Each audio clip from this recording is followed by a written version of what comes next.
Okay, so let's talk about The Menu. This is the latest film from Mark Mylon. We will be discussing The Menu here, but rest assured there will be no spoilers. This is a spoiler-free review. We will do more spoiler videos once the film is closer to release around November, so this is just spoiler-free for you. We actually got the chance to go see this at Fantastic Fest, and this movie really blew my mind away.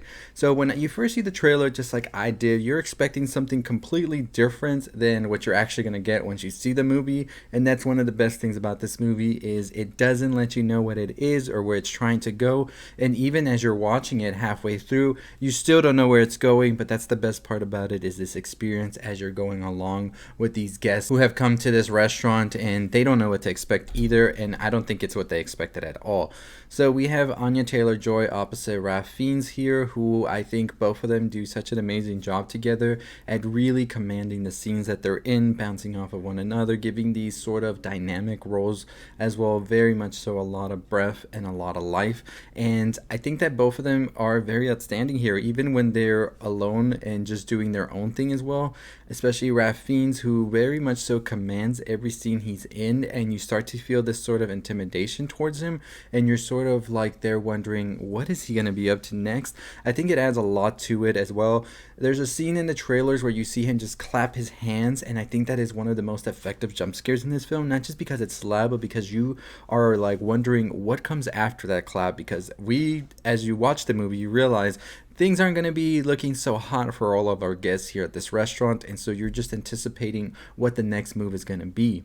Other characters in here as well do an amazing job as well. Nicholas Hoult and John Leguizamo, I think, did an amazing job at being these sort of elite people, as we see in the trailer, who are sort of disconnected and much so like drifted away from society, and how like they look down upon others as well, and sort of have this entitlement and ego that we see sort of be challenged in this movie as well with the other rich people who are here as well. I think every actor in that role of that rich snobby person did an amazing job as well at really portraying these sort of like people that are detached from reality and live in this bubble of theirs where they think they're the center of the earth, and when it comes down to it they realize quickly like y'all messed up with all of this. So I'm not going to give spoilers with that. As I said, this is coming from a director who has done episodes of Succession, and I think that there is a lot of influence oozing throughout from Succession in this as well, just the way the scenes are paced, the way that the camera sort of holds on to certain characters, and the way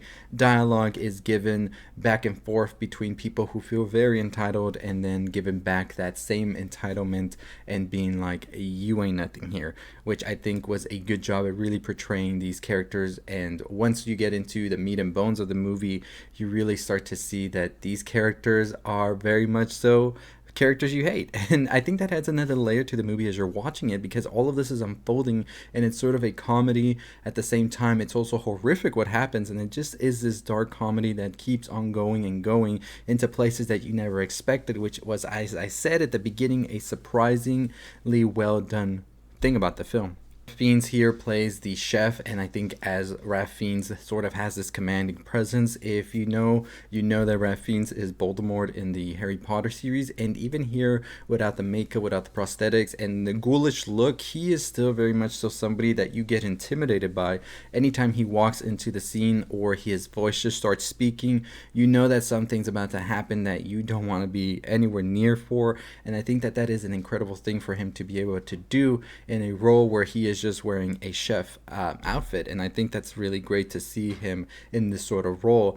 Like I said, the comedy is very subtle in here as well. There isn't moments where it's trying to get you to laugh out loud, and it's not trying to be funny on purpose. It's just the situation in its entirety is sort of absurd, and the funniness comes from sort of these like rich people who are so clueless about everything going on that they still think it's some sort of theatrical thing, and it's just funny to see how clueless they can be when any other regular person would just be like, yeah, this is not how it's gonna happen. So I think that that's what made this comedy that much better, that it worked, because we have these characters that are so detached from reality that it's just funny to see how they react in these situations here.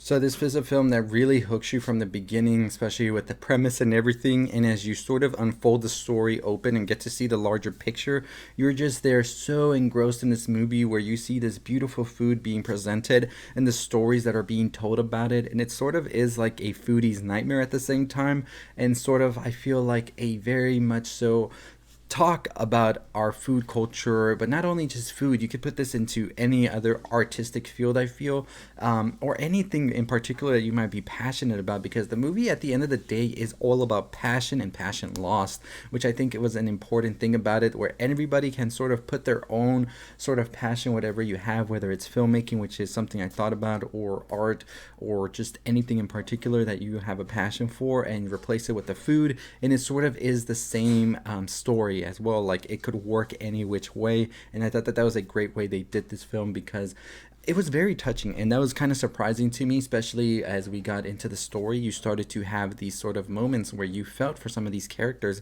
and you started to realize and understand where they were coming from and what exactly was the motive behind everything that happens here, which I think was great to see in this movie. And like I said, it hooks you from the beginning, and by the end it doesn't let you go, and it has you in this lock as you have these moments where you just feel this sort of like tenderness to the story. It's touching, it's moving, and you're just there like, this is beautiful. So overall, this is a great movie. The score, the cinematography, the acting, the directing, all did an amazing job here. And like I said, it is nothing that you expect from the trailer, because I came in expecting something completely different. I won't say what I expected because I don't want to ruin it for you, but I expected something completely different. It might be what you were expecting when you see the trailer, because it just gives off those vibes.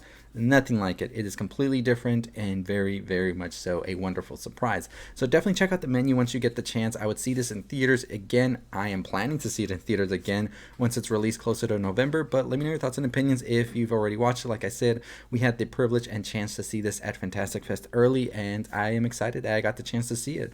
So this is a movie that I think will come out around sometime in November. As we get closer to that, more spoiler-filled videos, more talking about the ending and all of that, so stay tuned for that. But as always, that's going to do it for me. We've reached 25,000 subscribers. We will talk about the giveaway tomorrow. We'll do a video for that and how that's going to work. It's going to be fun, and I'm excited to do this, as well as announce some other stuff as we get into October, so stay tuned for that. But as always, hit that subscribe button, hit that notification bell, and our next goal is 50,000 subscribers. That's our big goal next. So we're excited to try and get to that goal, and hopefully we'll get there a lot quicker for sure. But anyways, as always, I'll see you next time. Stay safe, stay positive.